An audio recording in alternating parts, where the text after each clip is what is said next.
Hello out there. We're on the air. What's up? YouTube, you thought you were getting rid of me, eh? You suckers. We're back. Well, you're not getting rid of me that easily, unfortunately. But this is something we're going to start doing once a week.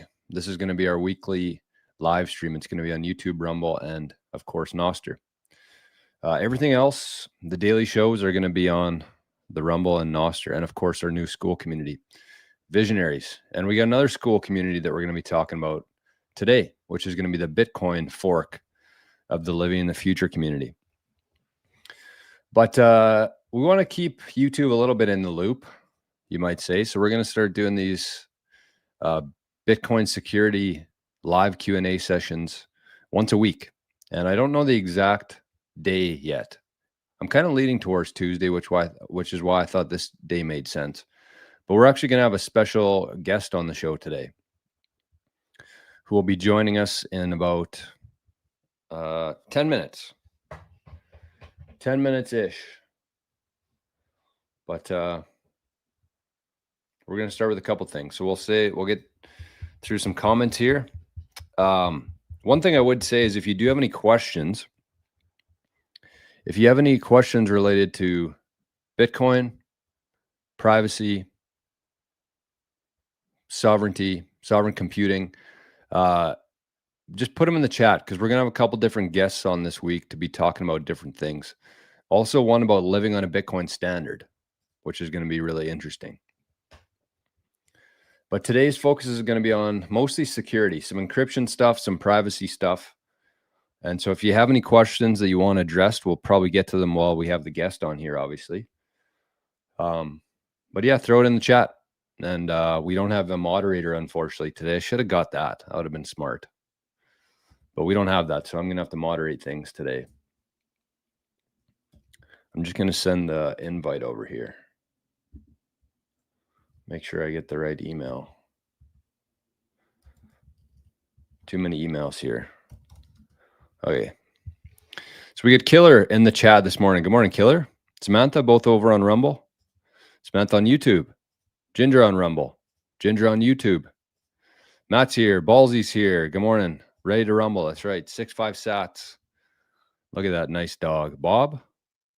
I think that the dog name is Bob. Great name. VHF. Sats and Sunsets is here. Sats and Sunsets. I missed a fiat zap of yours yesterday. I'm sorry for that. But Sats and Sunsets said sent. Sats and Sunsets sent. $10 fiat zap over on Rumble yesterday. So thank you for that. George back. The bull market is back. Have we ever left? God. Stripes is here. Kachak is here.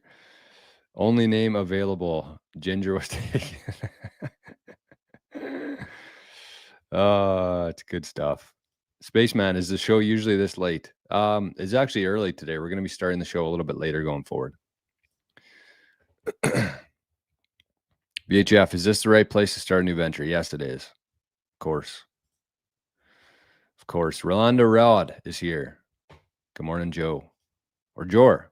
That's what we're looking for. Paulie D, good morning, my friend. All right, look at that. We got no QR code on the screen here even. What the heck's with that? I did have a video to share of Arnie today because I actually got a couple different thanks to say. So we said thanks to Sats and Sunsets for the fiat zap over on Rumble yesterday. Cedar Sats, got to give a big shout out to Cedar Sats as well, who sent a row of tits over on Rizful to Arnie's wallet. I didn't even check it till yesterday, but a row of tits he wanted to say. So a big fat zap for my guy Cedar Sats. And he also sent Arnie a new toy. Arnie, where's your toy? Arnie boy. It's a really cool toy, though. It's like a shotgun shell from, who makes them? Frick, I had it on the tip of my tongue. Anyways, maybe he'll bring it over here. Hopefully he's not squeaking it, though. Okay, so Kachak has a question in here. I'm going to put a star beside that so we can get to it later. Vinny's here from Thailand. Nice.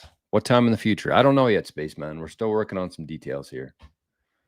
We're still we're in our transition phase right now. Not that kind of transition, but we're transitioning here a little bit. Okay, so I did want to start with this today, actually.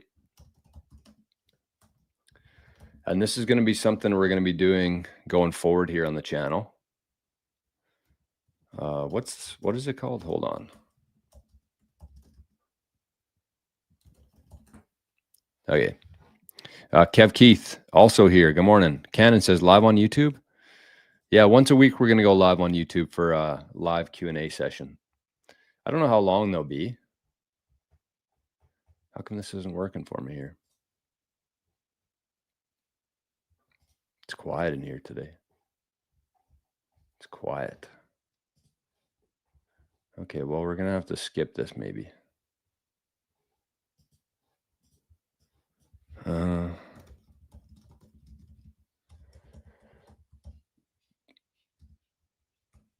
Oh, no, never mind. We might be back.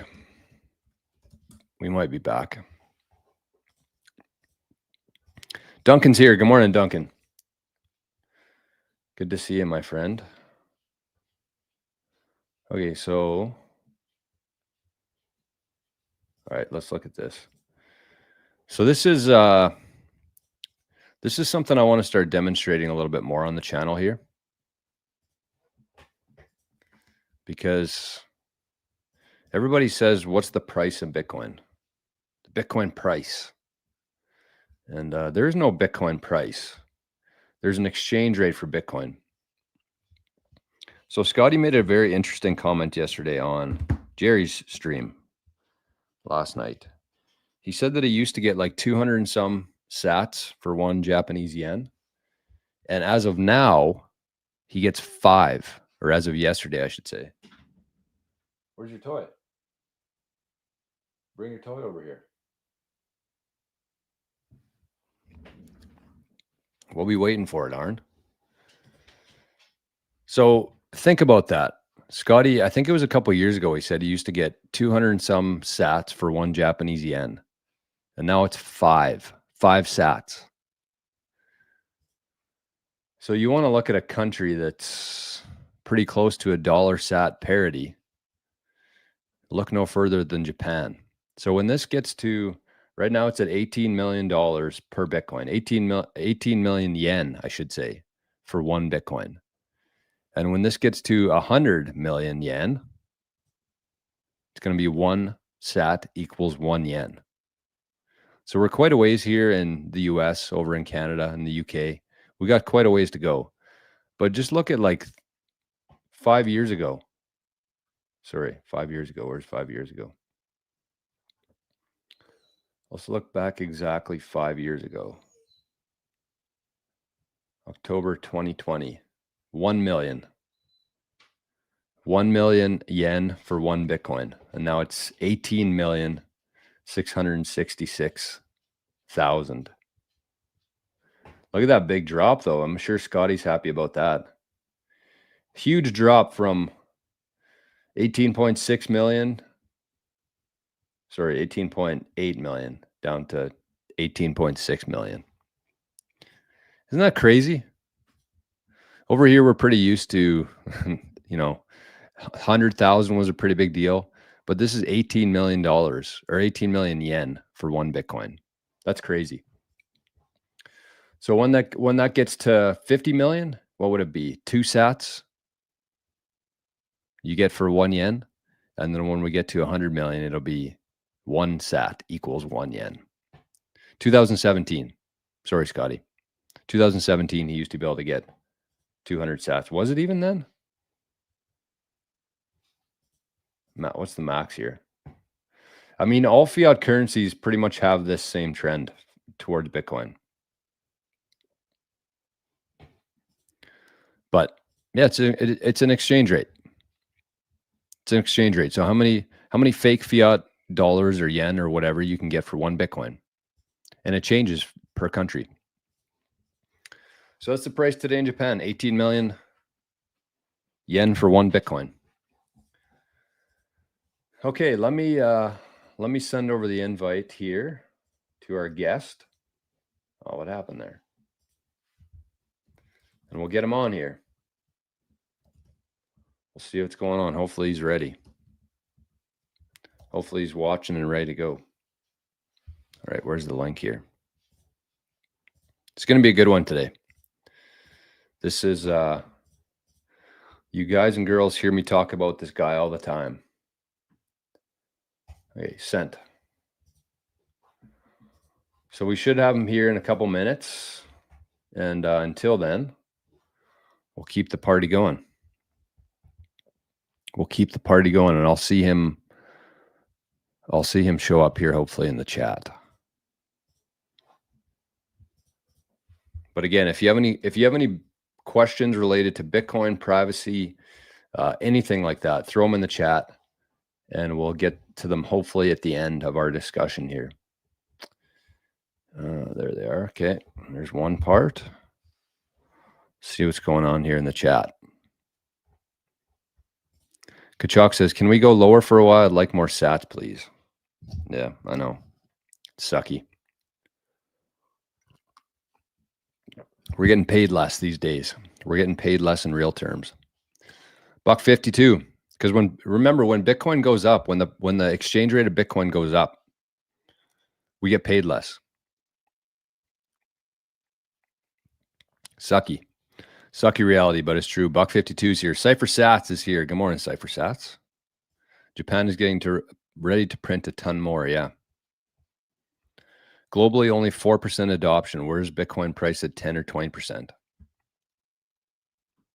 Arnie hair everywhere.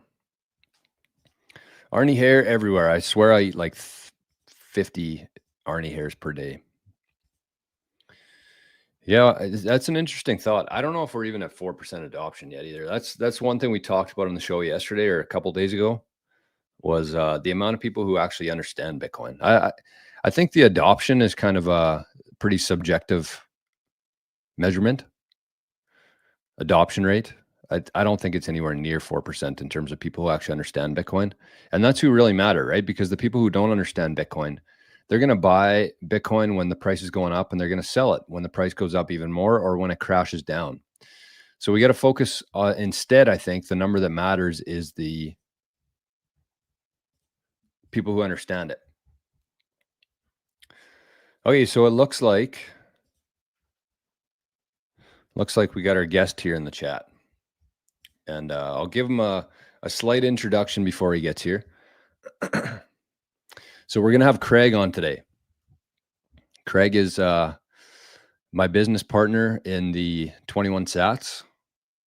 He's the brains behind the operation. He's the one who does all the technical side of things. I consider him one of the best minds in Bitcoin on the planet. I've learned a lot from him. And we're going to talk about a couple different things today, including security, encryption, privacy, things like that. And we're actually launching the Bitcoin Citadel today, the Bitcoin Citadel school page. So we're going to have some information on that. We're going to ask Craig. But again, Craig is a security and privacy kind of guy. So when you see him pop up here, you're not going to see his face, which is shouldn't be surprising to anybody. So here he is. Here is Craig. Craig, can you hear me? I can. Can you hear me okay? I can hear you. I can't see you, though. Can you turn your camera on?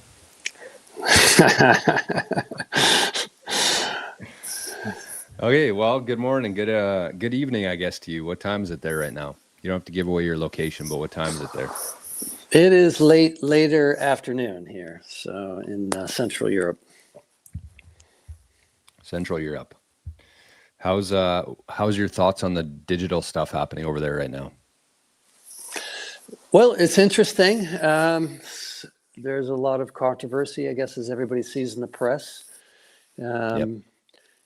In the small country where I'm located, Sweden, it's we recently announced a proposal for Bitcoin reserve, so there's a little bit of progress. Really? I didn't hear that. Yeah. But in general, it's pretty dystopian control laws and all the stuff you're seeing in the press. I saw that they got like that was last week, I think, too. 2.7 million people signed the petition against digital IDs over there. Yeah, it's kind of a deep subject. Yeah.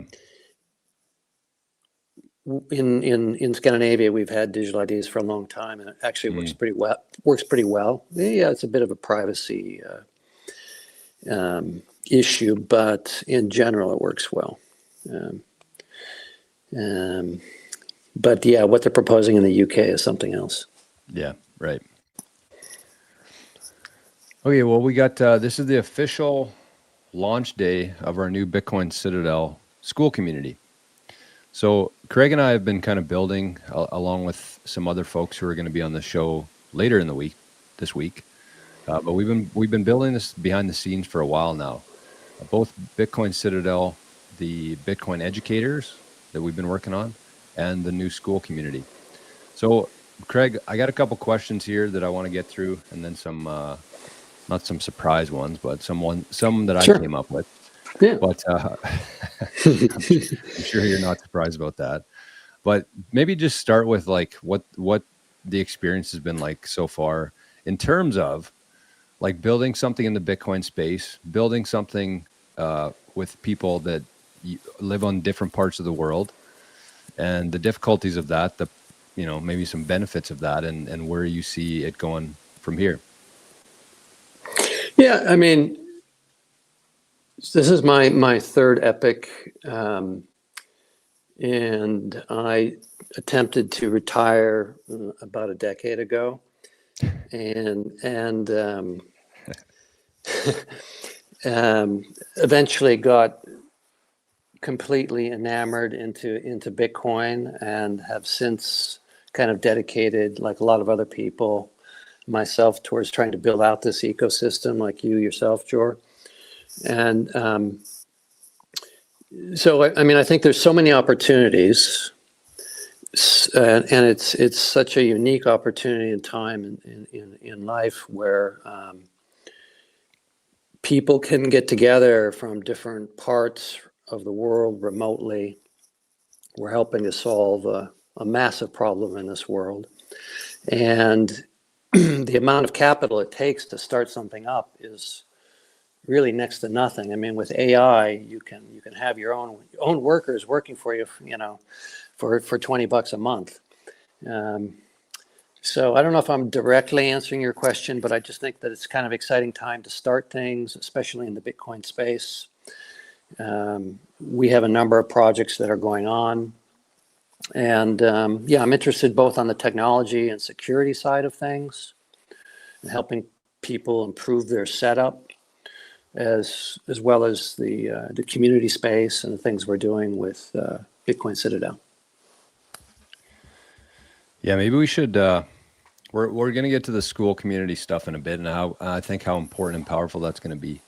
But maybe let's just start with kind of what got you and I talking, because I think it's probably the most overlooked thing in Bitcoin right now is both security and inheritance side of things, and kind of what you built is something that helps with both Bitcoin security and inheritance planning. So maybe just explain briefly about the why you started looking into this. Sure. I'll maybe while you're kind of thinking about that, I'll maybe share my experience of how you and I got together, and that is, I've been talking about Bitcoin security. Obviously, I have the channel here. It's been a big focus of mine, a big priority, understanding, because with Bitcoin, there's a lot of benefits that come with it. Obviously, we know all the pros of Bitcoin, but one of the cons is the self-responsibility that comes along with it. And there's no insurance. There's nobody that you can call. It's kind of up to you. And so it's something that crossed my mind a lot. And I remember laying in bed at night thinking about how I could make my Bitcoin security a little bit more robust. And I just kept missing something. There was something that I was missing as part of the equation there. And then you reached out to me, and it took me probably 6 months, honestly, for me to really wrap my head around what you were trying to accomplish and what you were building there. So maybe just talk about what the 21 Sats package is. I don't know what you call it. Is it a protocol or a package? I always say a bunch of different things, but No, the name is 21 Sats Inheritance Protocol, but it's a solution. Yeah. And it started with myself. I needed an inheritance solution and wanted to improve my security. And so I looked at, I come from the tech world, and I did research and looked at most of the major solutions, including the ones that I think a lot of people are familiar with that are collaborative custody models, the Unchained, the Casa, the Nunchucks of the world. And I evaluated all these and full custody models, and even doing it completely standards-based,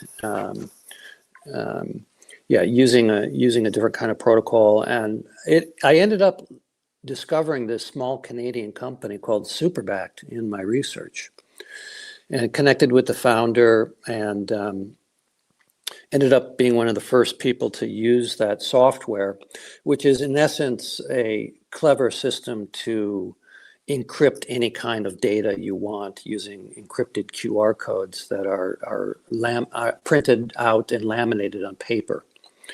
And so it's totally offline. And so I set myself up and ended up being one of the first investors in the company. And in Superbacked. And Superbacked, and told a few friends about it, and they're like, "Oh, fellow Bitcoiners," and then they're like, "Oh, you should set me up," and so I ended up setting them up. And then, being a product person with a product background, I said, "Okay, there's clear demand for this," and so I ended up productizing it and reaching out to you. And so, I mean, the key thing about it is that it follows the Bitcoin standard in that it's totally private, it's totally offline. Everything is encrypted.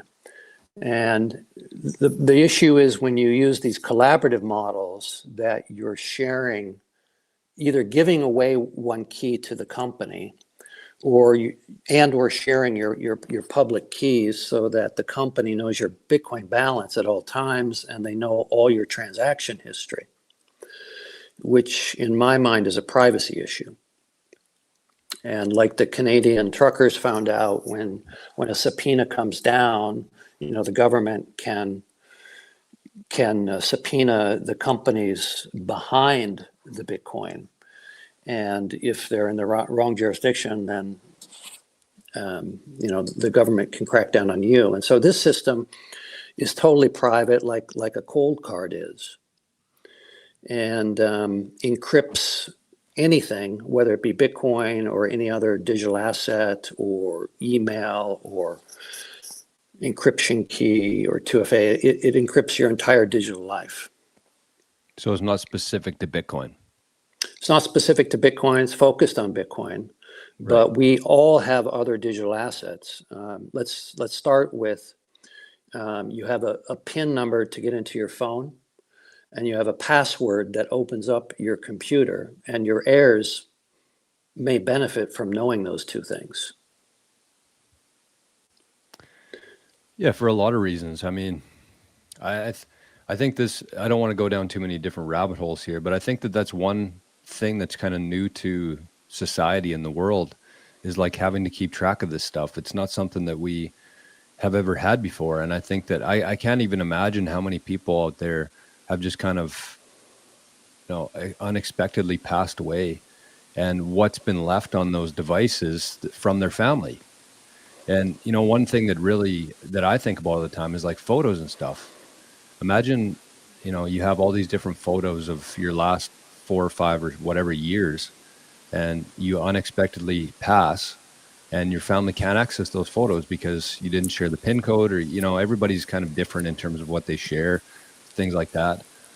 But it is something that not many people think about, I think, on a day-to-day basis. And I think it's so important to have this information available to be passed on to the heirs, including obviously the Bitcoin private keys, which is the moneymaker there. But there's a lot of other information I think that people should, and probably would if they had the decision to, pass down to their family. But it is something that's uncomfortable to think about, uncomfortable to plan for, but I think it's a necessary part of the new inheritance stuff. Yeah, I agree. And I mean, to be clear, this system doesn't back up photos per Right. se, but it can back up the credentials to access photos that are stored in a cloud or on an encrypted drive. And we do have a lot of digital assets. So as part of this solution of 21 Sats, we walk you through making an inventory list of what you should be backing up, starting with your Bitcoin. Right. Yeah, maybe let's talk about the process there, because there's probably people watching here. I know people have heard me talk about Superbacked and 21 Sats quite a bit, but we have Craig on here today, so I think it's a good opportunity to dive in a little bit deeper than I've been doing on some things. But if somebody's out there listening, again, I'm guessing I've talked to tons of people who are interested in it, who just have a couple more questions, or they need to get their ducks in order a little bit more. But what's the exact process of it? Like, what's the why here? What are we're protecting digital assets, which is Bitcoin private keys, any information related to, getting into devices, things like that. But what's the actual process? And I think what's always the question that everybody has is, with Bitcoin private keys, I thought I was told that I should never enter these words onto any device before. And that's something that's drilled into Bitcoiners pretty early on for the most part. Never take a picture of your private key, never store it anywhere online. So what's the process here? How do you make sure that this information, these private keys and other digital asset information, isn't leaked anywhere if you're entering it onto a laptop? What's the process to make sure that happens? Right. So this system uses an air-gapped computer, meaning a computer that is never going to connect to the internet.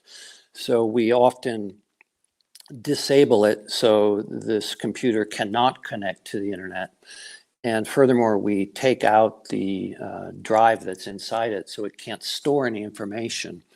And it runs this special program and or operating system from a USB stick connected to the computer that's air-gapped.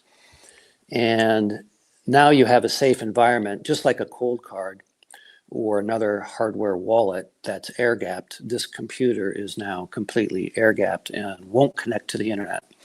But what it does is it will take your secrets, whatever that might be, could be Bitcoin seed phrase, or it could be email login credentials to get into an exchange account. And it will encrypt that into a QR code with a passphrase behind it. So now you need two things. You need this encrypted QR code, which is on paper, laminated. So it prints out and you laminate it. And then you need the passphrase. And those two things together will unlock this. So it basically makes it much easier to encrypt data.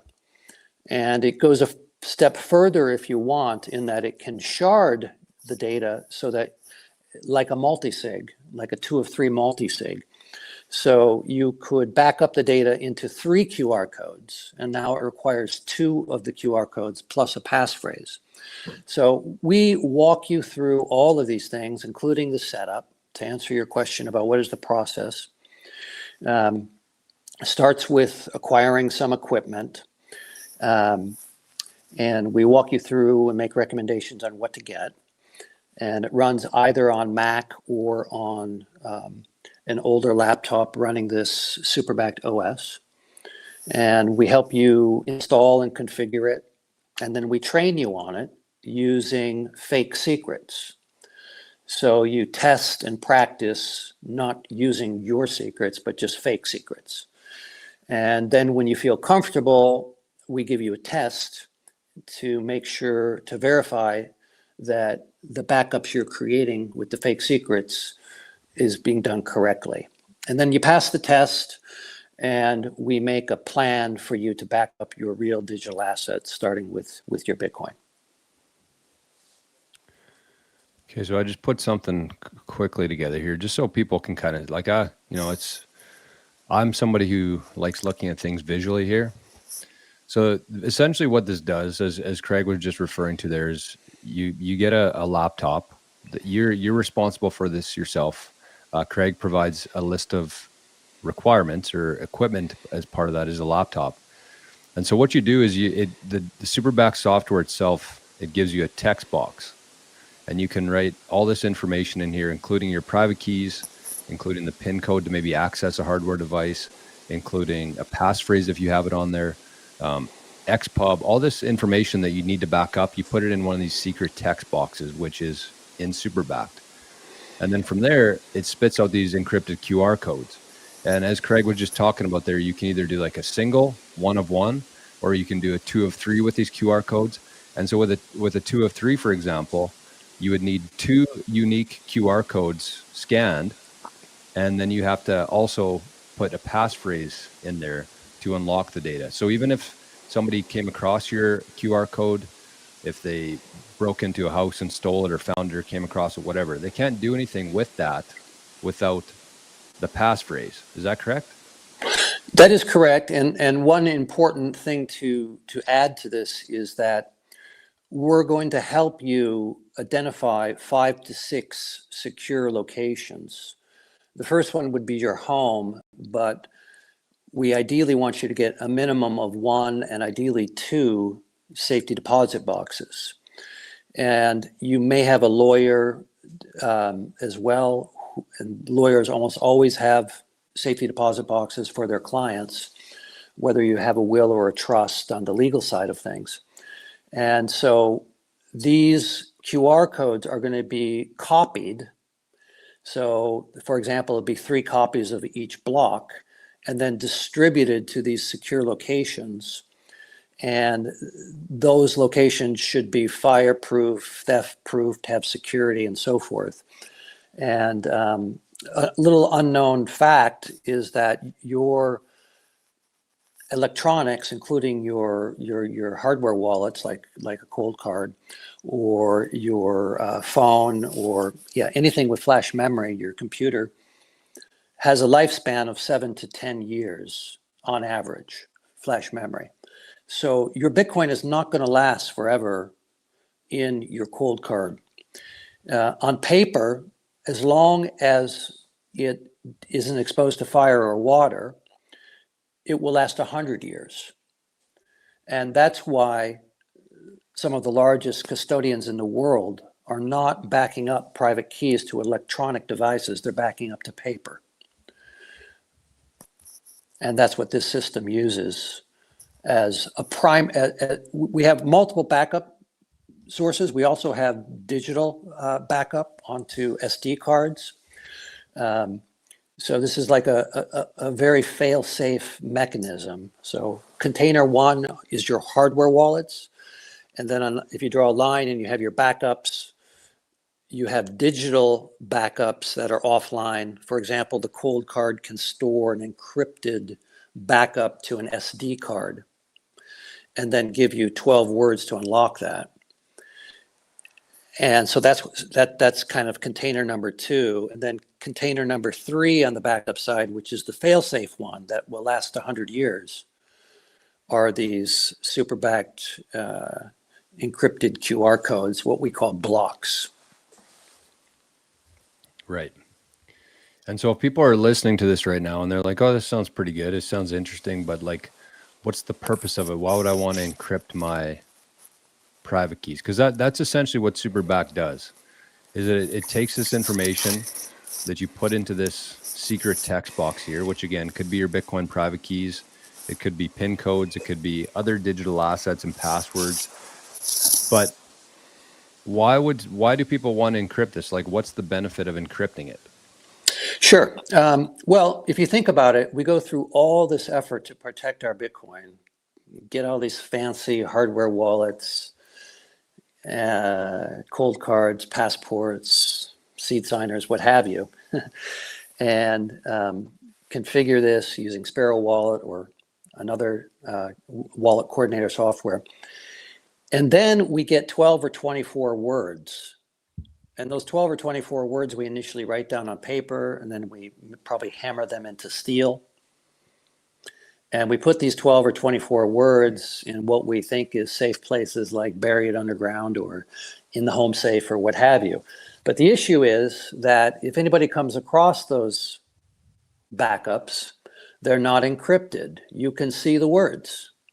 And so, of course, there are ways to further protect yourself using a passphrase and so forth. But in my mind, it's a security breach, regardless, if somebody is able to come across the 12 or 24 words. You can't trust that if you give that to a lawyer and say, should I pass? I need you to hand these down to my heirs, when you know that the lawyer could take those 12 or 24 words and potentially rug you. And so what this system does is it encrypts the other side, the backup side. And it protects against that weakness. And that's not only for Bitcoin, that's for all the other digital assets that you do have and you do want to back up and store. Another great example is two-factor authentication. Almost everybody's using that. Google Authenticator as an example.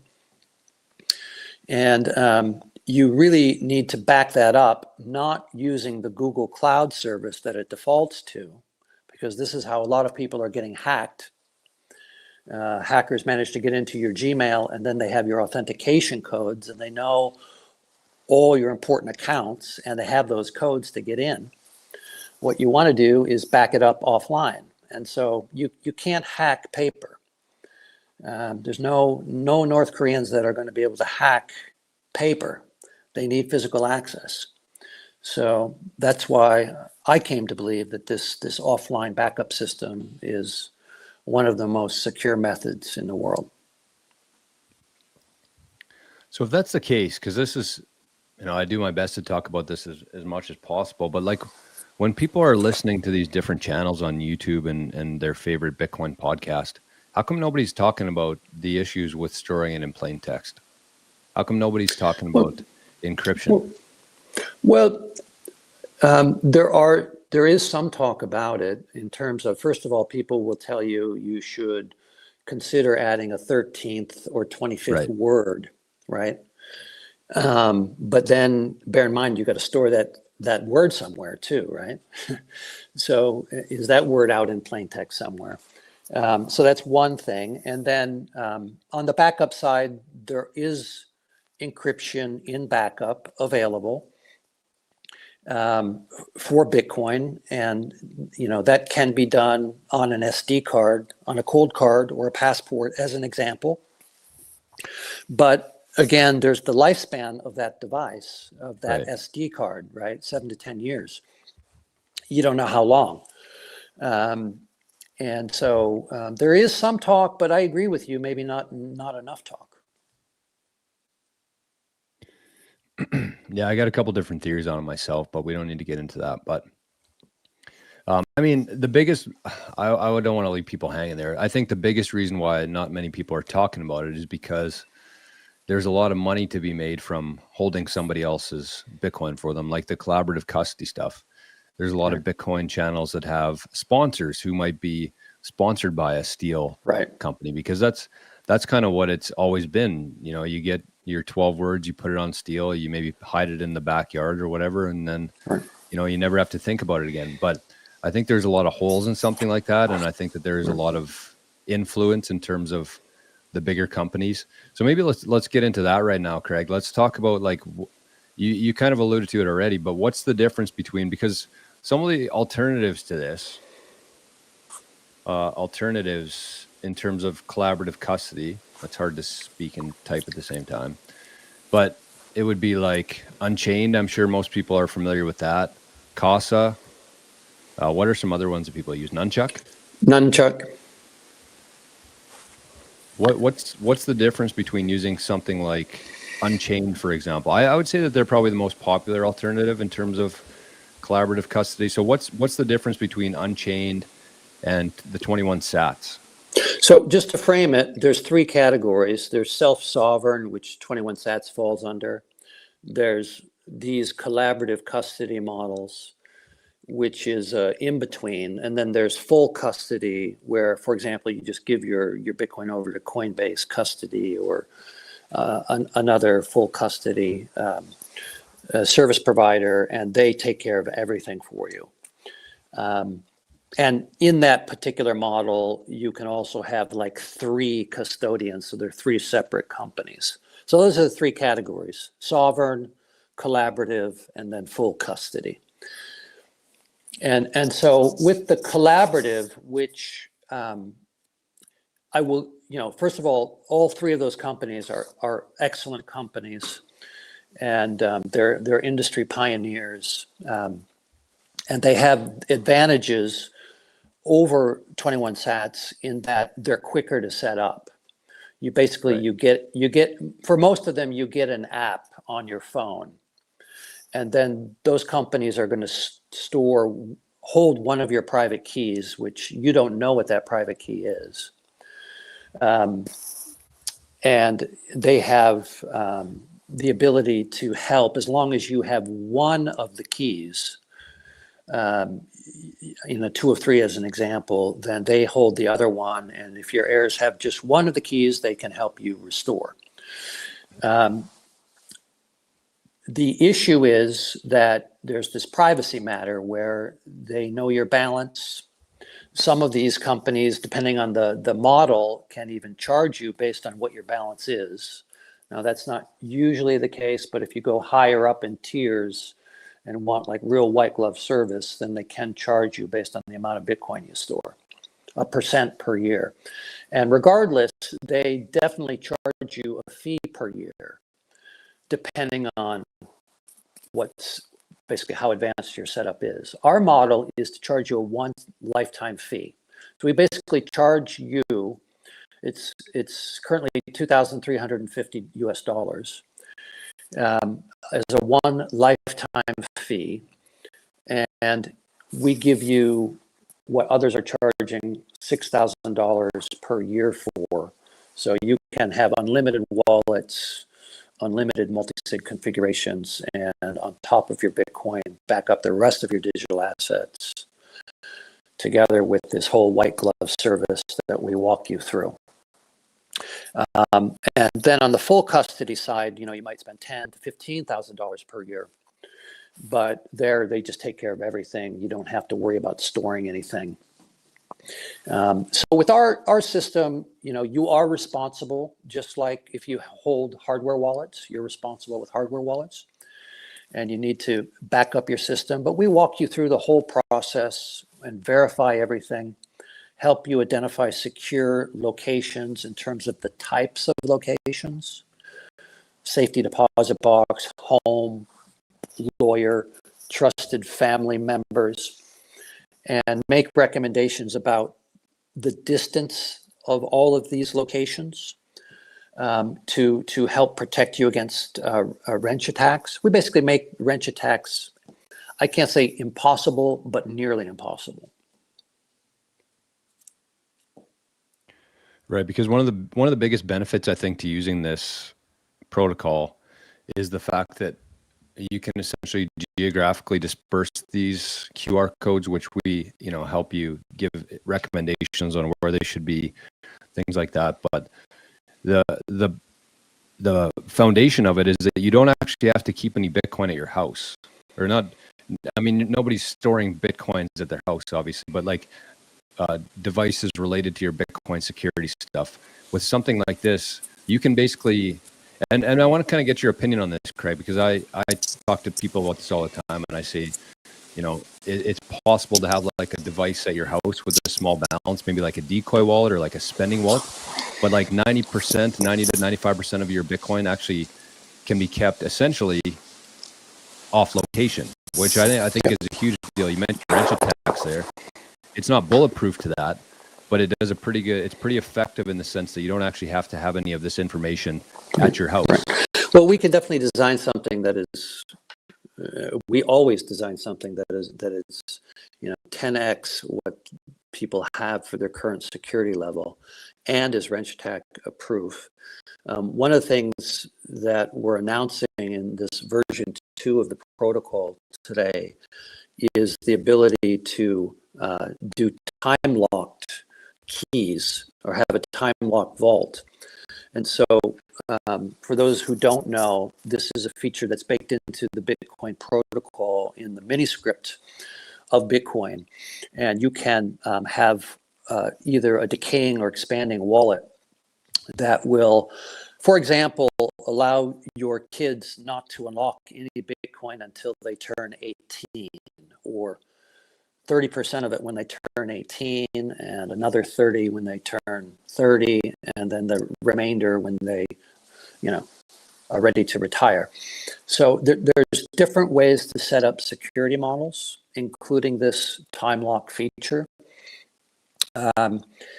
But we evaluate everyone individually. We talk to you about what your requirements are, and we make a custom plan for each person.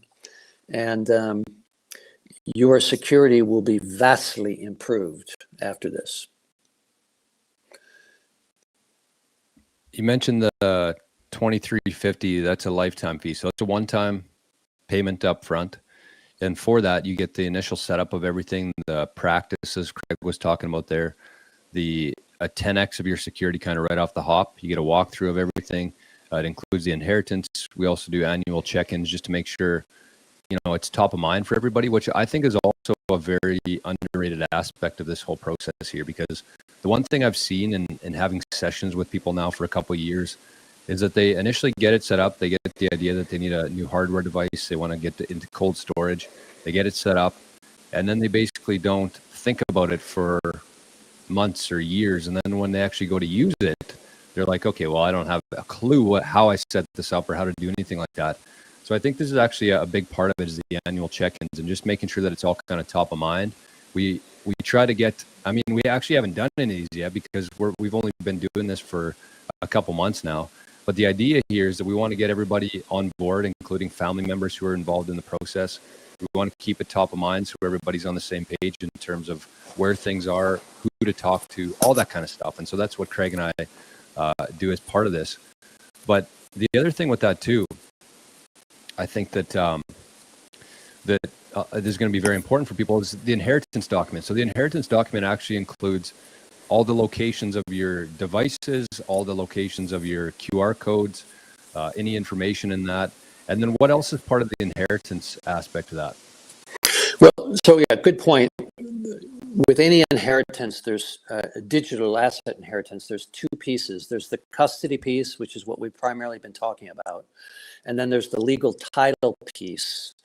And both need to be dealt with. So if you live in a common law country, Canada, US, Australia, New Zealand, UK, any basically UK colony,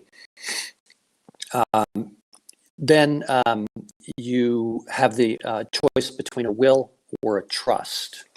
And so we don't solve will or trust for you. We point you in the right direction.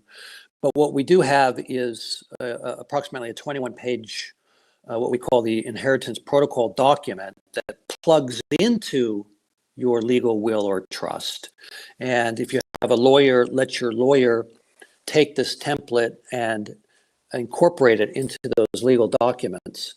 And so it's, for example, letters to heirs, letters to the executor, and all the high-level instructions on how to restore your digital assets, and important clauses like, for example, in some jurisdictions, it might be a requirement that the executor of an estate minimize risk, and therefore, if we have a risk asset, sell the risk asset, which most people are not going to want to have happen when it comes to Bitcoin.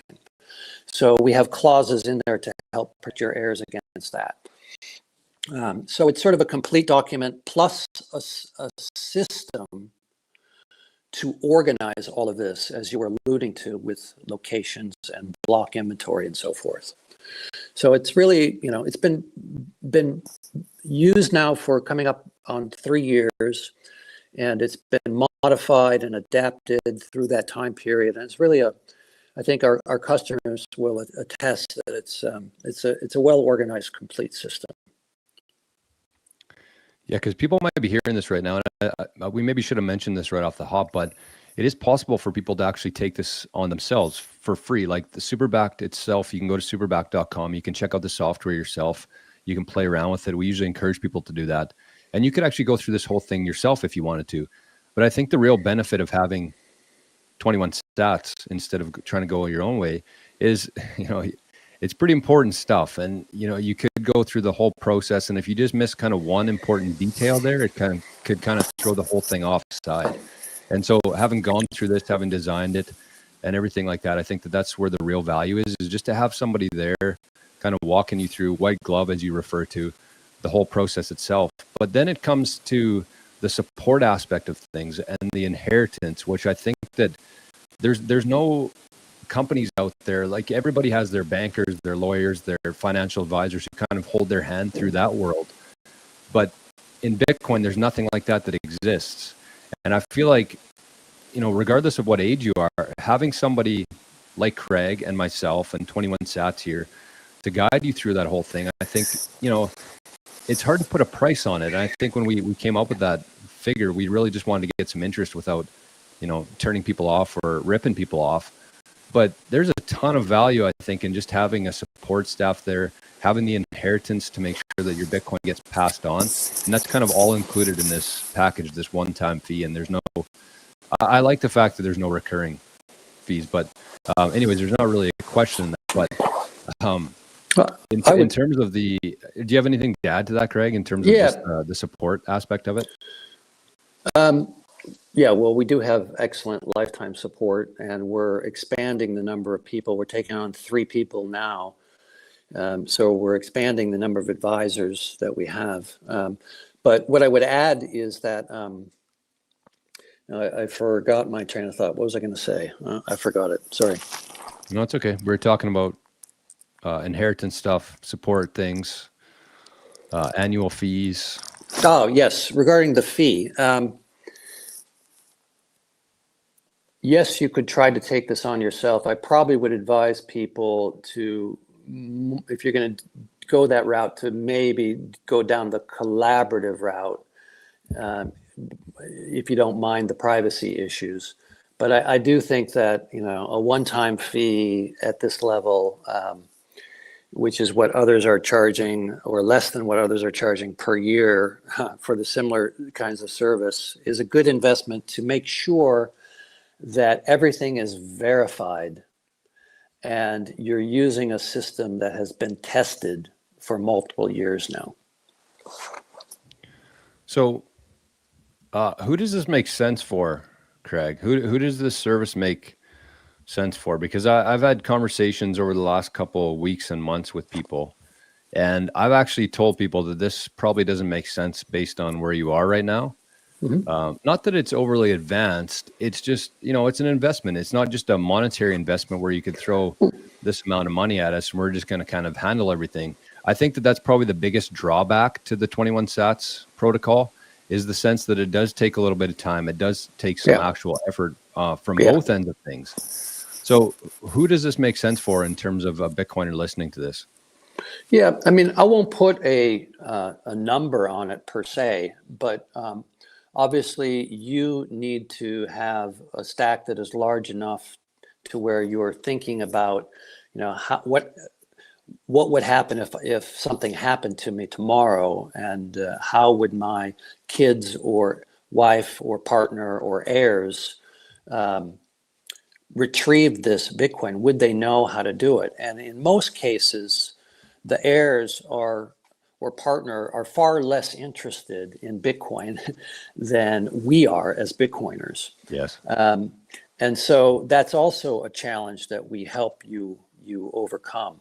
So how do you know? Well, if you're worried about what would happen to your stack if something happened to you tomorrow, I think that's sort of the general test would be my answer. Yeah, and that's it's really hard to put a threshold on it, because even in the last 2 weeks here, we've seen the exchange rate of Bitcoin go from $107,000 for one Bitcoin to all of a sudden it's worth $125,000 for that same Bitcoin.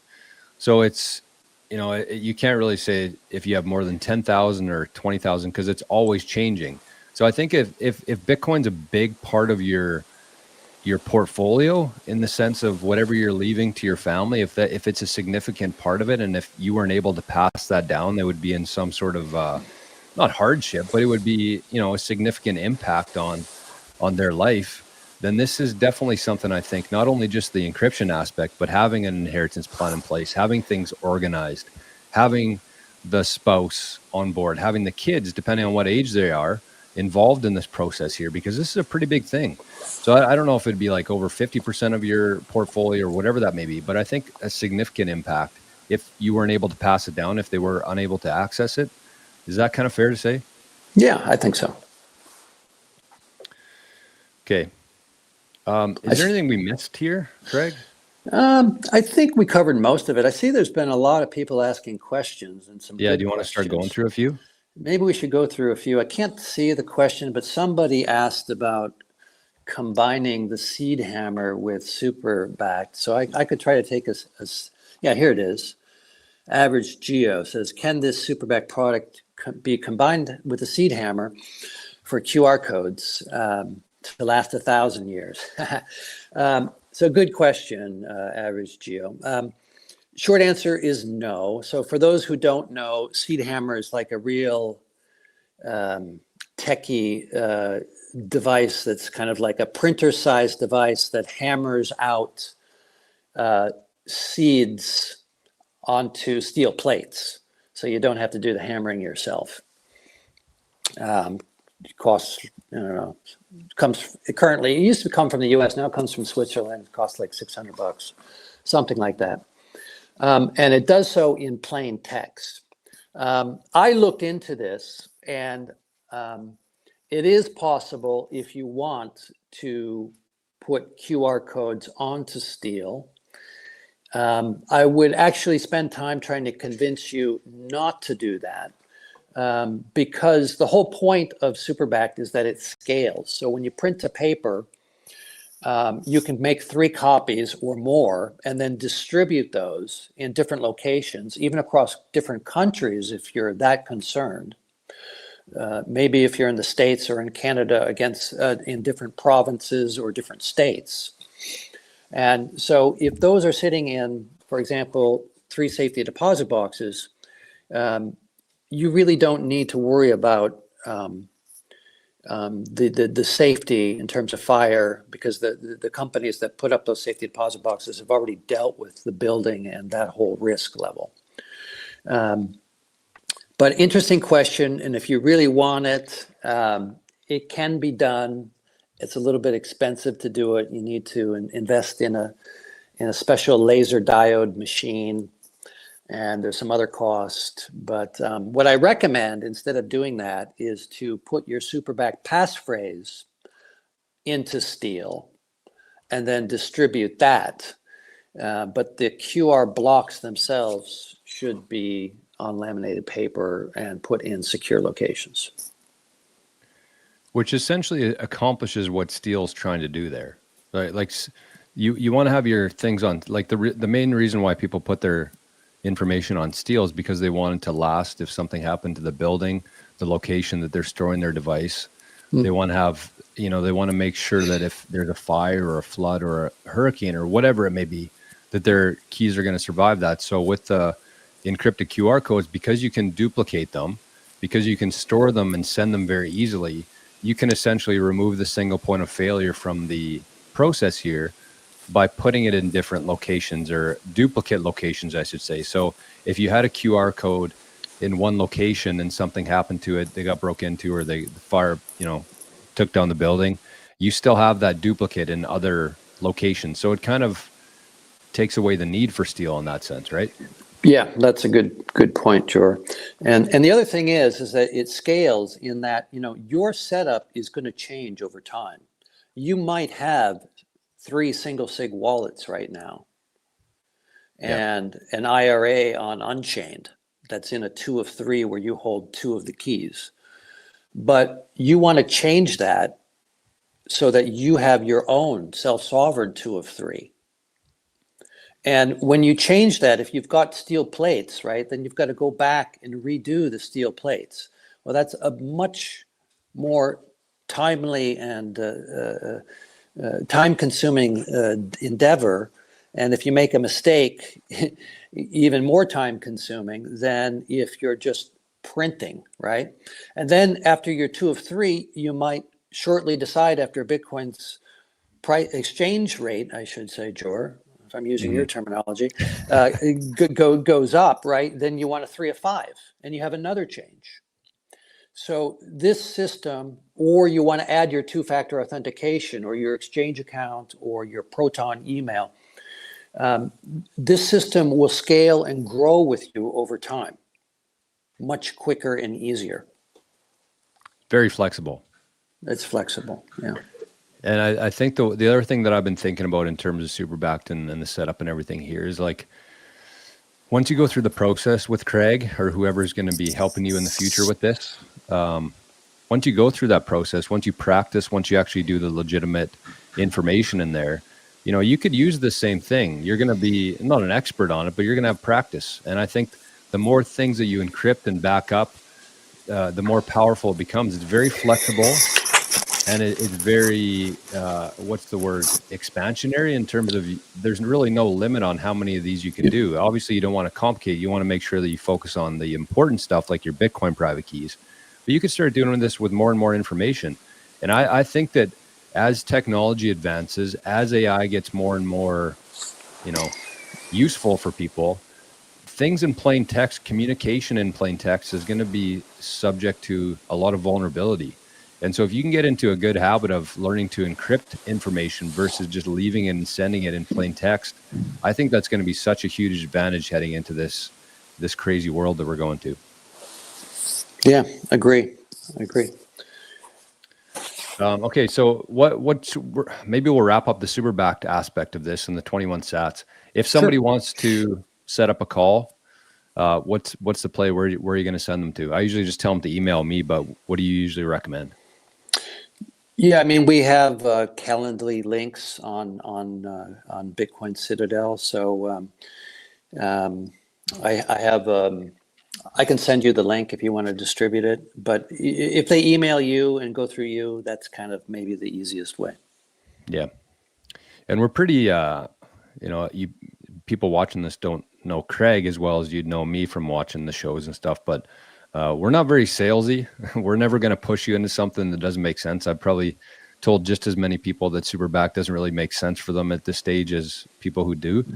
But yeah, we usually just set up like an introductory call. We call it a value for value call. So it doesn't have to be a sales call or anything like that. In fact, it's very far from that.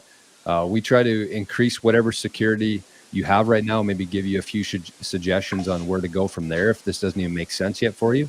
But I think that's what makes us different than some of our competitors in the sense of it's not a sales call. We'll answer any questions you have. We'll explain anything that you need explained further. And we actually want to help you regardless of whether you use our services or not. So I think those value for value calls have been very helpful for people. And that's kind of the first step. We don't charge for it or anything like that. We're not going to charge you an upfront fee. We just set up a conversation and see where it leads to. So if you do want to set up a call with Craig and I, you can just shoot me an email there. It's 88sats@proton.me and just put 21 sats in the subject line. And we'll send over, actually, we do kind of all communication through the Signal app for privacy reasons. But, you know, a couple of things that I would say just to kind of close off, and maybe you can kind of piggyback on this, Craig. I want to get to the school thing right away. But in terms of anybody out there who's watching this and wondering if it makes sense for you, I would say kind of the main benefits to using the 21 sat service is, again, the support from Craig and I, the inheritance plan, which 99% of Bitcoiners do not have. The wrench attacks, you don't have to keep anything Bitcoin related at your house. It's all private. It's all fully non-KYC. You don't even have to give us your real name, your first name if you don't want to. We've helped people before where we don't even know what their first name is. We don't need your phone number, your email, your physical address, anything like that. And you can pay in Bitcoin too. So we can do the whole thing completely non-KYC, which I think is very unique in this space, but it was very important to us. Is there anything I missed there? Well, I would just add that the people who become 21 Sats customers, we ensure that they're completely self-sovereign. so that them and their family have everything they need archived and backed up, so that under any circumstance, their heirs are going to have access to their Bitcoin.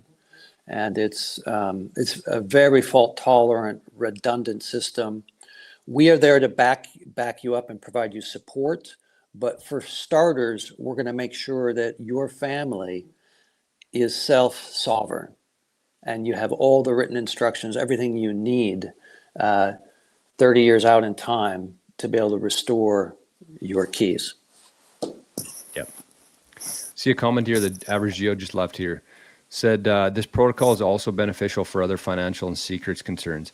Yeah, I mean, that's a big part of it too, right? Because when you're paying some of these companies, like we talked about before, to hold either a key to your Bitcoin or whatever that may be, you're giving away a lot of information. But the other thing too is you're going to have to go somewhere else to protect your other digital assets. And one thing that I've noticed myself is when I'm trying to do things in different locations, whether it's like notes with Evernote and Obsidian and some on my phone, you want to kind of have everything together just to make it much easier for yourself and for your family. And so I think using something like this where you can not only do your Bitcoin, but you can do all the other information that you want to have, I think is actually a big value prop that we probably don't talk about enough there. It's not really a one-stop shop, but it is important to have kind of it all in one spot so you don't have to send your family on a treasure trail looking for all these different things. It's all kind of wrapped up into one and everybody's on the same page with that. So let's, what should we do here? There's a couple questions here. Some of them are unrelated to this stuff, but that's okay. Kachok says, my question is, Asha Guru, the only way to turn your KYC sats into non-KYC sats. What's Asha Guru? Asha Garu. That's a service that they're promoting, a washing service. Oh. Yeah, I've never heard of it before. But probably the only way to truly do that would be to take the Bitcoin that you bought, sell it back to the exchanges, and then try to get new non-KYC Bitcoin. The only real way to do that. But this is something that, we talk about. We're obviously not going to spend too much time talking about this on YouTube. That wouldn't really make a whole lot of sense from our perspective. But it's something we help with. It's part of the conversation we have with every customer in terms of, their structure themselves, give them a few tips. Again, it's not a YouTube conversation, but there are things you can do. And going down the privacy road, I think it's something we always advocate for. And it's part of the conversation. Is that where you want to leave it, Craig, or what do you think? Yeah, I would leave it there. And I would say that this school community that we're announcing today, the Bitcoin Citadel school community, does have several privacy threads there where people can discuss this. Right. Sketchucation says, question for Craig, rate Ledger, Tangent, and Cold Card in terms of security. Which is best for beginners? And what Bitcoin holding is the top tier option, a necessity? Well, I'm in agreement with Jor here that really Cold Card is the only one to talk about there. In terms of real security and privacy, although Ledger's never been hacked, they have major privacy issues. And I think that their technology is getting a little bit outdated, long in the tooth. So Cold Card is what you want to go with? Q or MK4? I like the Q because it has batteries, a keyboard, and a scanner QR code. The other ones that I like are Passport, Foundation Passport Core, which is like a good old school phone. I like Jade. I like Spectre DIY, which you can build or have somebody else build yourself. And then it stores, it can store multiple private keys using like a credit card type device, a smart card. So those are a few of my favorites. Which is best for what Bitcoin holding is the top tier option, a necessity? Meaning, how much Bitcoin do you need to? I don't quite get the question.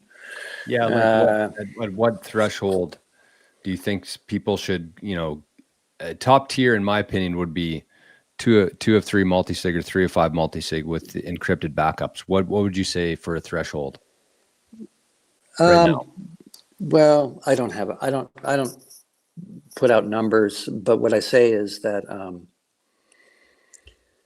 if you have 3 single sig wallets of equal value, let's say, and you were going to be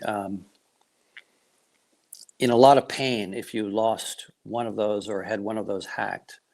I think that your security model is getting a little bit complicated in my mind, and it will definitely be more redundant and fault tolerant if you had a two of three to complement those 3 wallets, and then take some off each of those wallets, those 3 wallets, and put it into the 2 of 3. So it's really a comfort level depending on who you are and how far out you're looking in time, because farther out you look, the more your wallet is worth today. Buck 52 says, what is the most overlooked aspect in regards to securing your Bitcoin? I'm going to say the backups. Yeah, not only like the encryption aspect of it, but the thing that I've noticed in talking to so many people and thinking through this stuff as much as I have is that people don't even really know what the purpose of their backup is and the whole process and how it works. It really takes a whole different thinking process to really strategize in terms of where you want to have your device, where you want to have your 12 words, why you need the 12 words, what would happen if your hardware device stopped working. All these different things I think are just very misunderstood within Bitcoin. And I think that's, I would agree with you, Craig. I would say the private key management in terms of where to store it, the importance of it, all these different things, encrypted versus plain text. I would say I would agree with you there. 21 Hats, Jake says, how much of a privacy risk are iPhones in the way we use them? Are Androids or other options that are much better? That's a pretty deep question. I see some people asking about Graphene OS in the questions. Yep, that's the next one here. So that's related to this. So, I mean, the more time goes by, the more both Microsoft, being the worst offender, Apple and Google are going to create devices, be them computers, tablets, or phones, and operating systems that spy on us. And, maybe the worst example is this forthcoming, or actually existing, I think, version of Windows, Microsoft Windows, that is taking snapshots every 4 seconds in the name of backing up your stuff. And Apple has for a long time had background process on iOS and macOS that scans photos for bad child related things. But that same technology can be used and expanded upon in other ways to spy on us.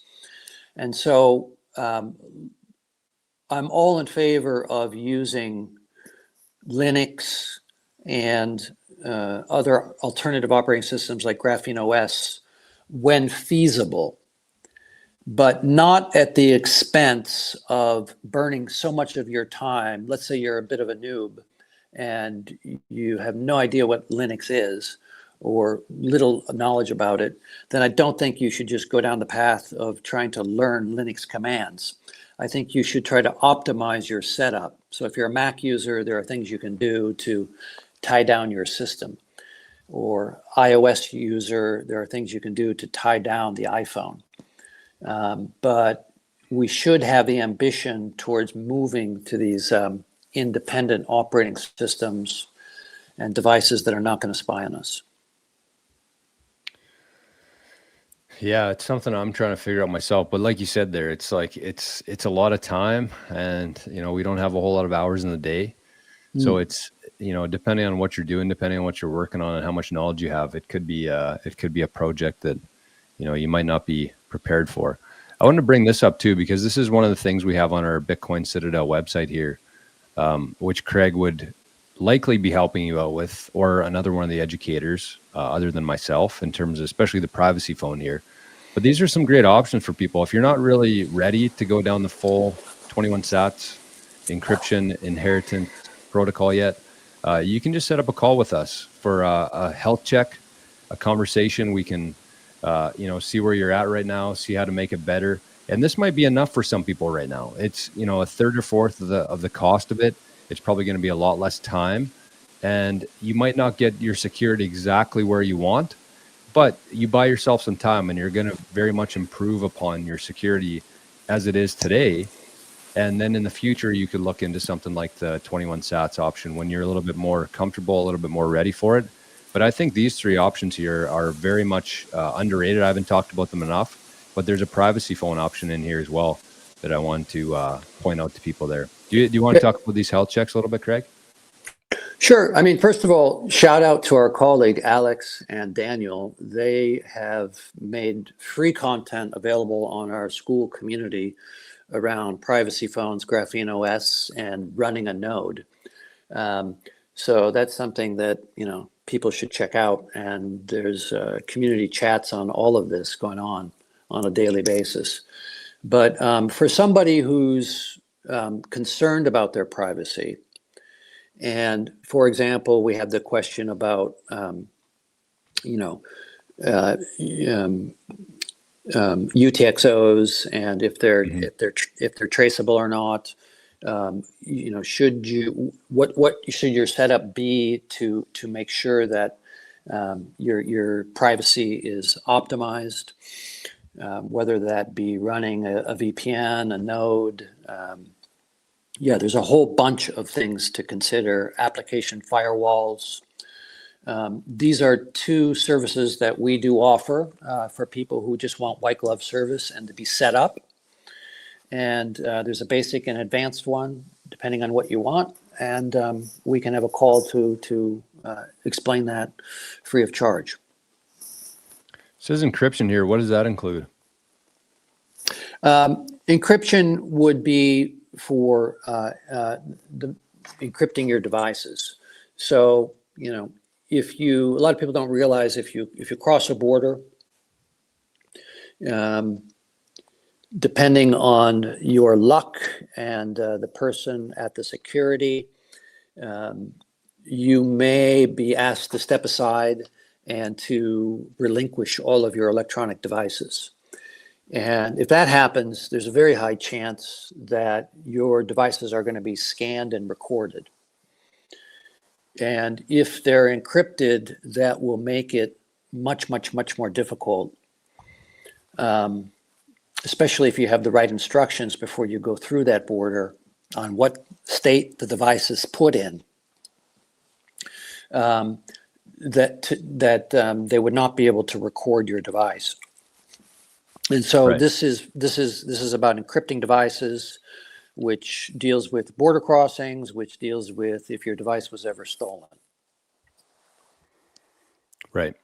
And I think it's important to note here, kind of while we're on this screen talking about this stuff, is that everybody's in such a unique position. Like, Craig, I doubt you've talked to somebody or two people who are in the same situation in terms of their Bitcoin holdings, in terms of their threat models that they have, in terms of their country that they live in.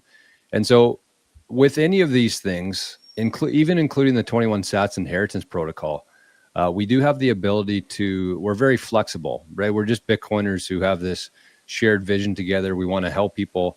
But I think the main thing here is that wherever you're at, whatever you need, we can come up with a customized package for it. So some of it might cherry pick from a few different things, but we've had a couple customers now who have 3 or 4 of these together. Obviously, we discount that based on the volume there and the price tag on it.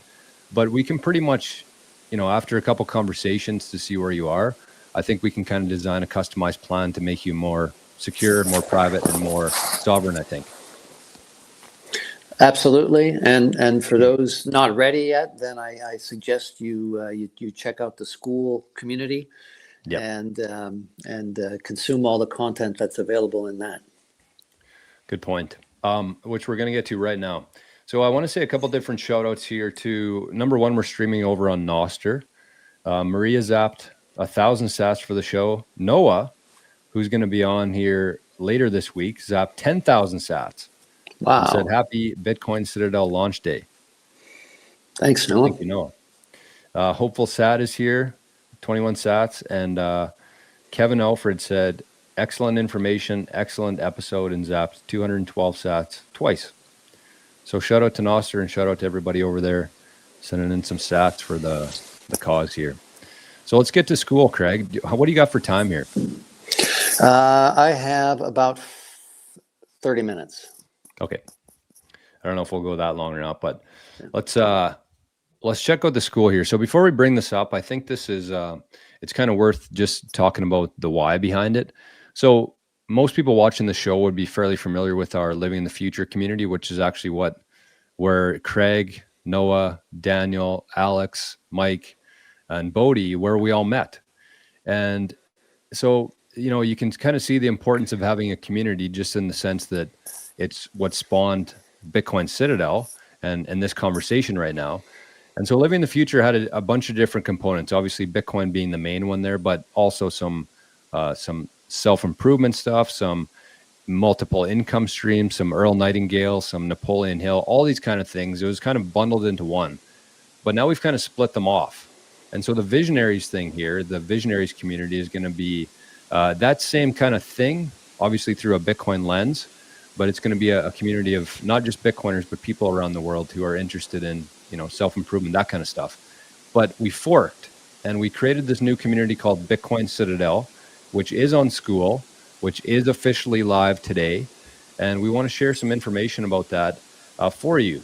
Craig and I both just started using School in the last couple months. I'm blown away with it. What's your experience been with School so far? Yeah, I mean, it's kind of like Google just came out. Or Facebook just came out. It's definitely the hottest platform on the internet right now. And lots of different communities covering different subjects. So check it out. Join.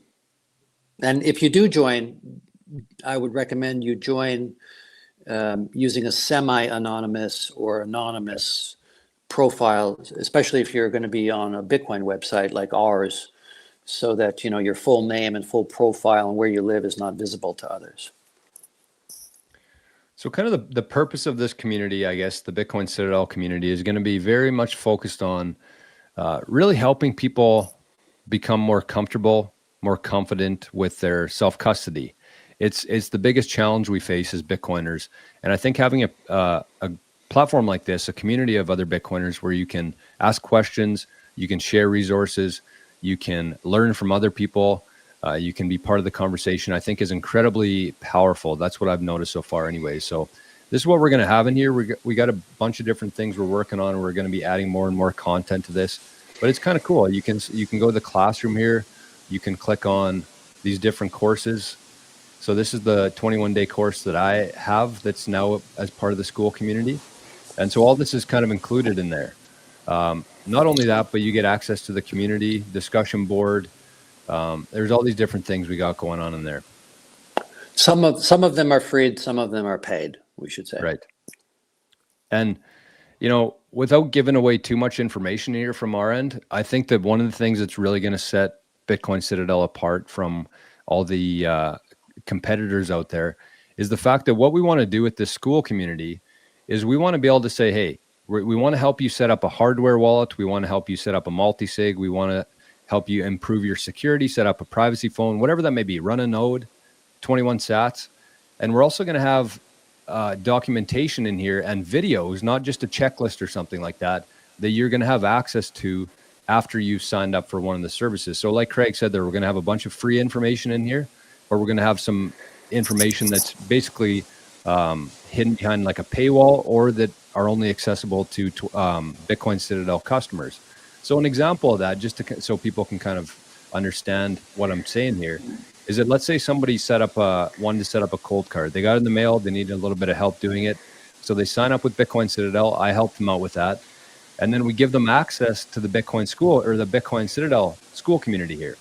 And they're going to have access to the full setup of it, how to send a transaction, how to export it to Sparrow, all that kind of stuff is going to be within school that people can access once they've been a customer of Bitcoin Citadel. So I think it's kind of a unique value prop that nobody else has really taken advantage of yet, but it's something that I think is going to be a huge value add and a reason why people use Bitcoin Citadel as opposed to a different company. And I would add just the community aspect of it. It's not easy to, most of our friends and family don't even want to hear the word Bitcoin for most of us anyways, right? So to have a global community where you can make a post and ask any kind of question and get experienced people answering back on what their experiences are, for example, Bitcoin loans, who has experience and, what kind of loan to value ratio and so forth. And so I think it's just the community part of it is a great free resource. Yeah. I mean, community, speaking from my experience, has been the most important thing. The best decision I made in Bitcoin was joining a community. It is an investment. This one's obviously not going to be crazy price. I think the cost to get into the Bitcoin Citadel right now is either A, become a customer of Bitcoin Citadel, or B, we're doing a one-time payment, so it's not going to be a recurring fee. You don't have to keep paying it every month. But the reason why we want to do that, we're going to give it as a free community. But the reason why we didn't is because we want to keep the spam out. I mean, it's really as simple as that. We're not doing this to make money off of. We just want to have people with skin in the game who are actually, working in the same direction. We don't want a whole bunch of spam in here, which I've noticed being part of free communities before. And so that was kind of the reason for it. So I think it's a $99 one-time payment, and then you get lifetime access to the Bitcoin Citadel community here. So as we mentioned, there's going to be a lot of free resources in here. There's going to be the community itself that you can be actively a part of. And then, I'd like to mention a couple of them. And sure. So I started coding again with the help of AI, and I've been writing some apps that I've deployed there. So there's a couple of them. There's a UTXO management system, and that one, actually, if you go to the other one, you were just on the retirement planning one. That one I'm particularly proud of because I think there are quite a few retirement planning calculators out there, but this is the only one I've seen that will allow you to, if you still believe in 4-year cycles, you see the little squiggly growing line at the bottom there. Your portfolio is probably not going to go up in a straight hyperbolic hockey stick line. It's going to be up and down. And so this can help you, based on your assumptions, predict that. So anyways, these are, most of them are free. I do have one that's part of the paid plan in 21 Sats that helps, the planning and threshold aspects of wallets and blocks. But most of these things are going to be free resources. So those are within the classroom here. You can go to these different tools, retirement planner, UTXO. What the heck's a Bitcoin quantum security tool? Right. Well, this was based on a customer of 21 Sats who said, hey, given this scenario, I've heard that quantum computing could be a risk. And I've always been one to sort of dismiss quantum computing a bit. And so anyways, I looked into this very deeply. And what I discovered was that absolutely true that there's lists being created every day now with Bitcoin UTXOs on them. If you're doing transactions in the wrong way, your UTXOs can be put on a list for the future where bad actors may try to attack those UTXOs. And so you can follow this little tool and read this document, and it will determine if you have any UTXOs at risk, and if so, what you should do. What would be, can you like walk through an example of how somebody would have a UTXO that would be at risk? Consolidation would be the first one. Consolidation with KYC Bitcoin or what? Doesn't matter. It'd be kind of a longer discussion here, but Okay. Consolidation transactions, which we all have done, can be at risk at exposing your XPub, and so that would be one to look out for. Okay, so that is the Bitcoin Citadel school community. Let me take this off for a sec. I don't want to give away any private information in here of members. So I'm going to put the link here to our school community if anybody wants to jump in there today. The one thing I would say before people do is if you are a member of the Living the Future community, I would hold off for a second. Shoot me an email first, because we're going to have some different deals involved for Living the Future community and visionary members for the Bitcoin Citadel. But if you're not part of that community and you have no interest in being part of that community, you can just join the Bitcoin Citadel school page there. Is there anything else we want to get into right now, Craig, in terms of the school? Just trying to think. I think we covered most of it.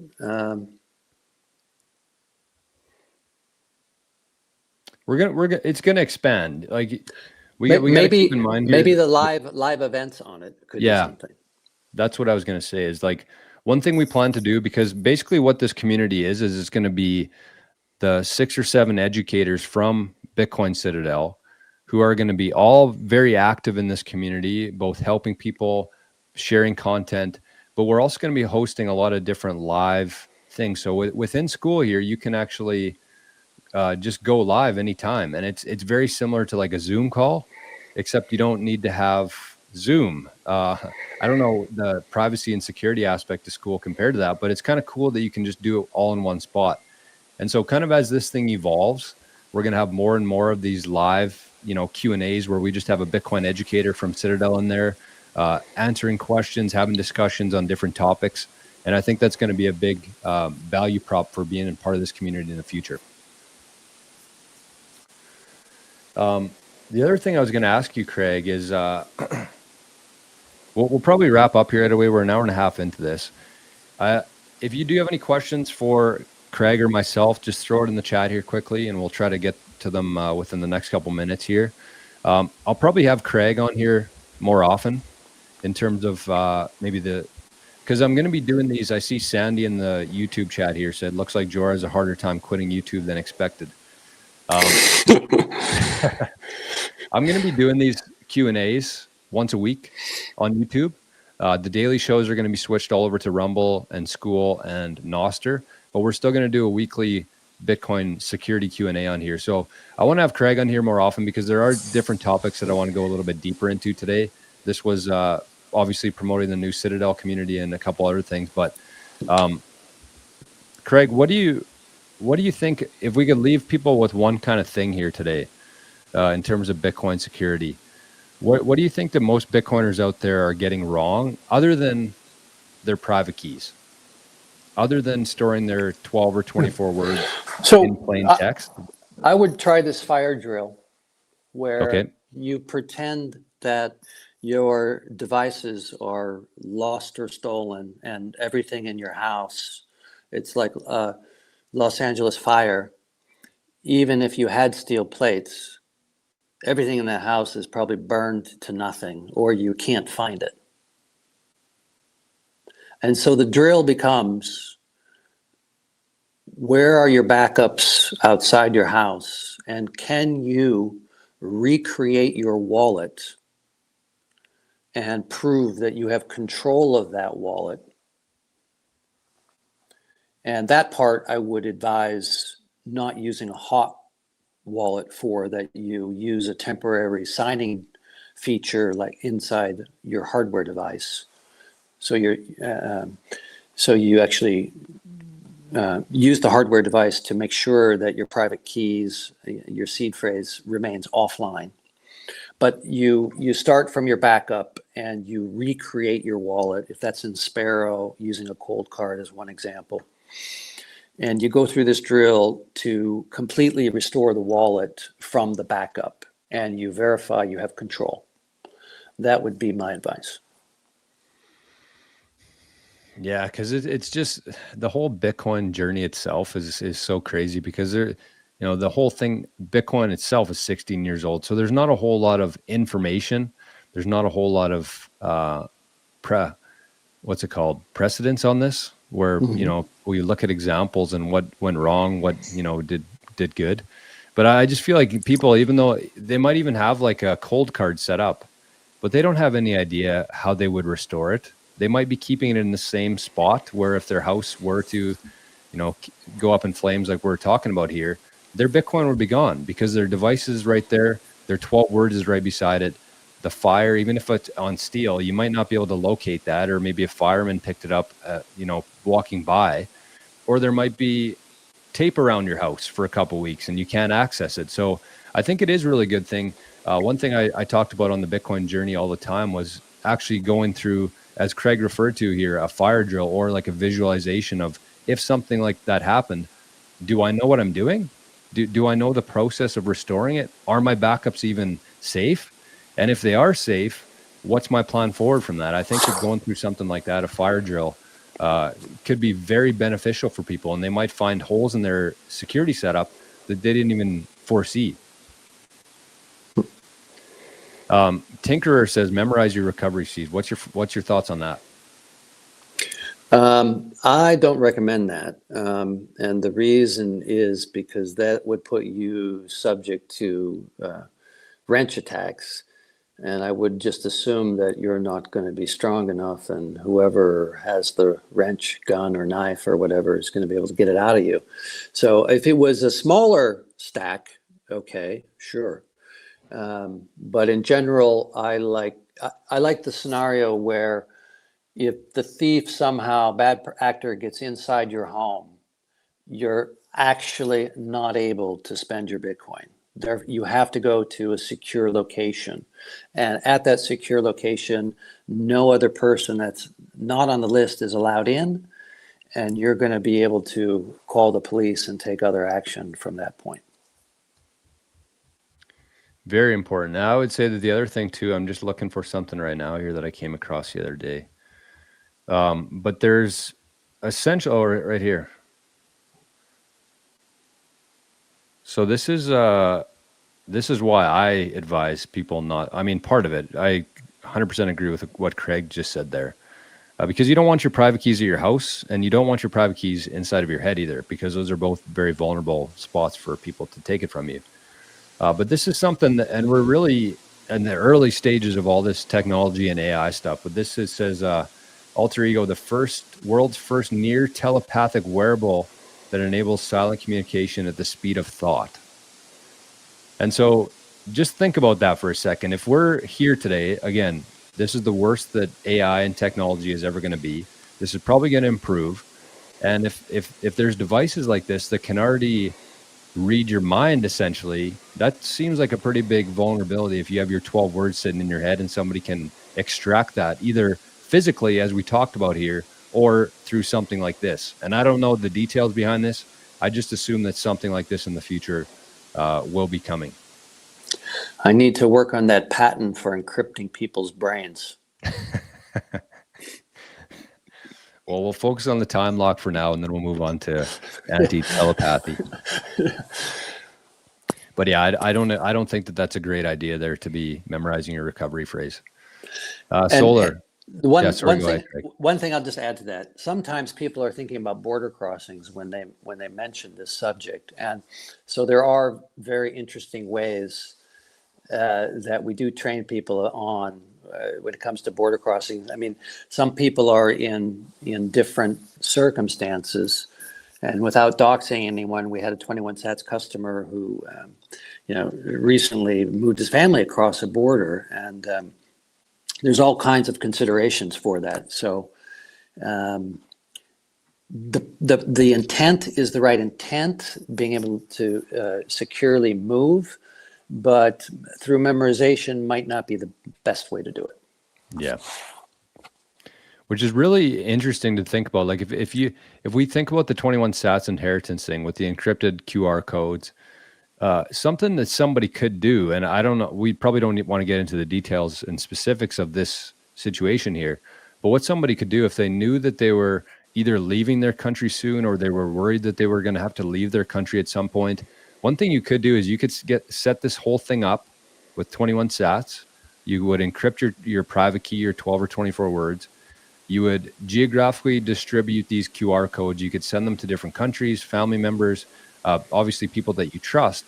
And then you hop on an airplane, you land in whatever country you're going to, and then you start retrieving these QR codes. And the nice thing about having them on paper, laminated paper, is that you can send them very easily. You're not sending steel, you're not sending devices, you're sending pieces of paper that are laminated with encrypted QR codes on them. And so you gather those, and then you get a brand new cold card or whatever device you use, and then you can import those, and all of a sudden you just crossed borders, you've hopped on an airplane, and you essentially have restored your Bitcoin, which I don't think you could do with steel. You probably don't want to take the device. You definitely can't do that with cash, physical cash, or gold, or your stock portfolio.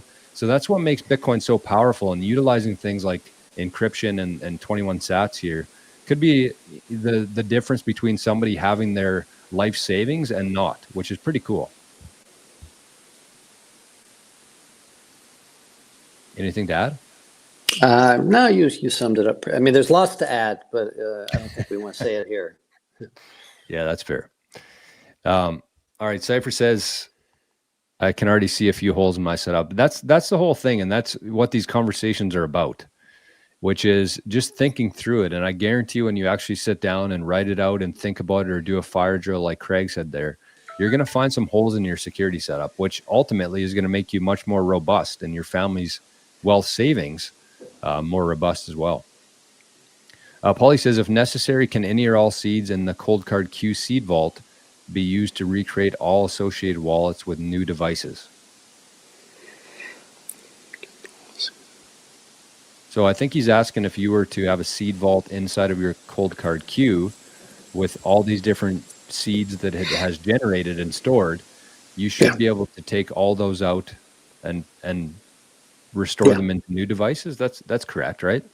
Yeah. If is he talking about this integrated with 21 sats? Is that the concept, or is it not related to 21 sats?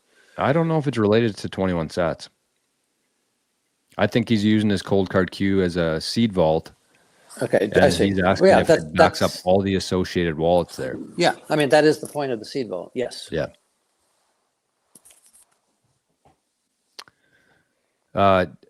Even visiting, yeah, that's a good point. Like, I mean, if you don't have somebody that you trust at your house, or you have these kind of concerns, I don't know if we recommend traveling with it, but it's definitely possible. Like that's the difference between having like a steel plate or obviously physical cash or gold or whatever that may be. With these encrypted QR codes that are laminated, you could just stick them in a book.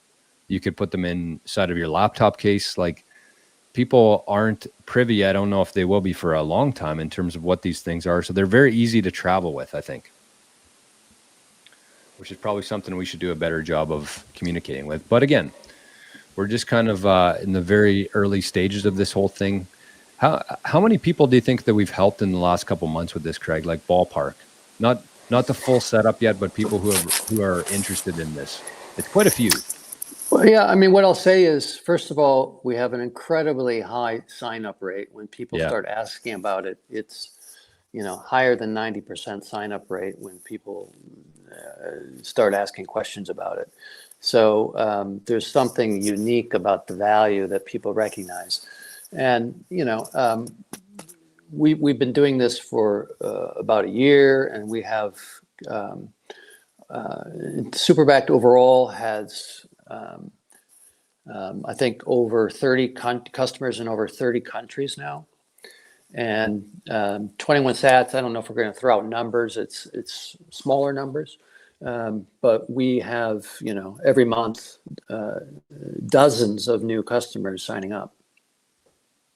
And I don't know if I want to call it a conversion rate, but people who are interested and then go through the full service, it's kind of that number is crazy. It definitely would be well over 90%. I can't even think of many people that I've talked to that decided that it wasn't Yeah. for them. Maybe they're, want Yeah. to take a little bit more time. Maybe it didn't make sense for them, but I don't remember many people who said, went through the conversation with Craig and I and decided that it didn't make sense for them.